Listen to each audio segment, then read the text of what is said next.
ask me my testimony, it's really hard for me to pinpoint one because the Lord has brought me through so much. He's been there for me my whole life.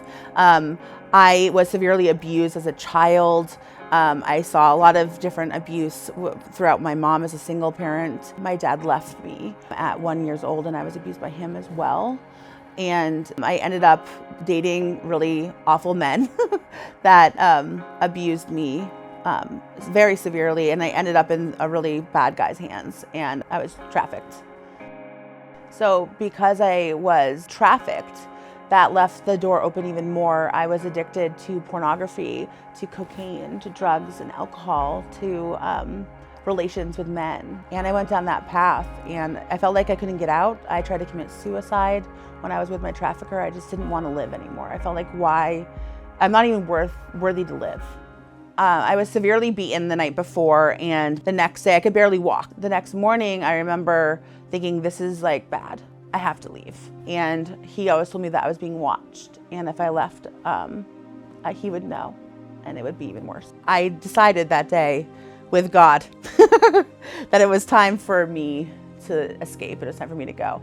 And I was like, I'm gonna pretend to walk Presley, and then I'm just gonna book it to the closest store I could find, and that's what I did. And I was able to call my parents in Maine and say, you need to come get me. After I was trafficked, I moved back home to Maine, and this pastor that my family got me in touch with, I had a session with him, like a therapy session with him, and he told me I was dirty.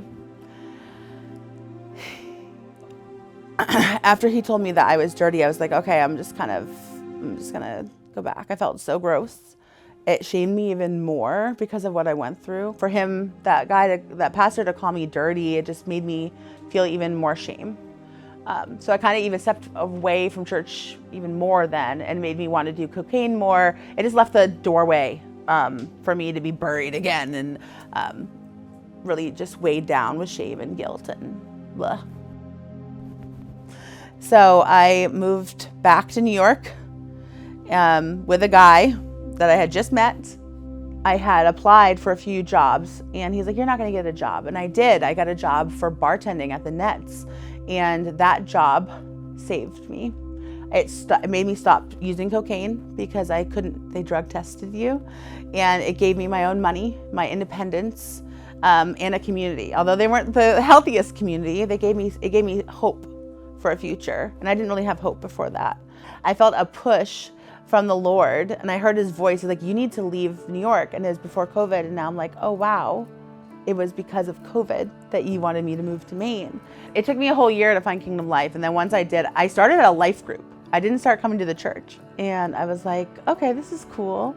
And then I started coming to church, and that's when my life turned around.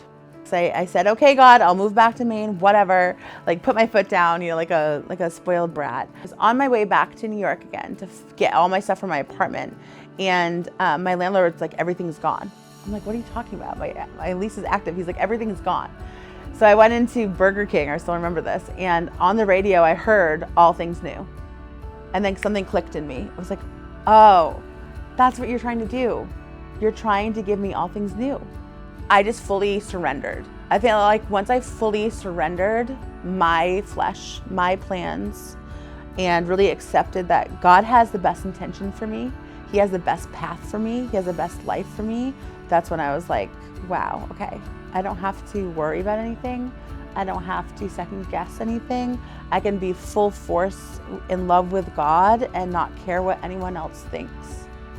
And that's how I fully came around to God from all of that awful, hard, traumatic, dark, to fully step into His love and His identity. So the Lord moved me from New York, pretty much took everything that was in my apartment away, was like, here, you're gonna live here, here's a job, here's a promotion, here's a house, and here, now you can go to the kingdom and do what I want you to do. Be a vessel for me, please. And because I fully surrendered, like with your whole, you have to do it with your whole heart and come from an authentic place and say, Lord, I don't want to do this anymore. I don't want to live my life for myself, full of trauma and regret and shame and be buried in the darkness anymore. I want to be light, and I want to be 100% for you. And I'm the community educator and outreach for Kennebec and Somerset. I get to go into all the schools, elementary, pre-K.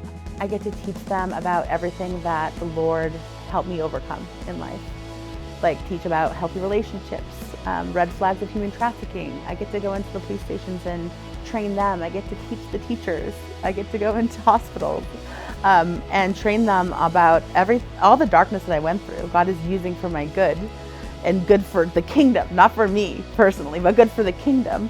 There's been a lot of moments in my life God has 120% pulled me out of, and now at 39 years old, I can give full glory to Him because I know that was Him now. Before I was like, yeah, cool. I know that God's real, and I know that He probably did this. Like I would say probably did this. Now I'm like, He 100%, but this was God. Like this is 100%. This is how much He loves us, that He'll come and rescue you. Even if He went down a different path that you're not supposed to. And I've done that many times, and I've been forgiven every single time because God is a forgiving Father, and He has a compassionate heart for His children. My name is Maegan Bell, and I am walking in victory.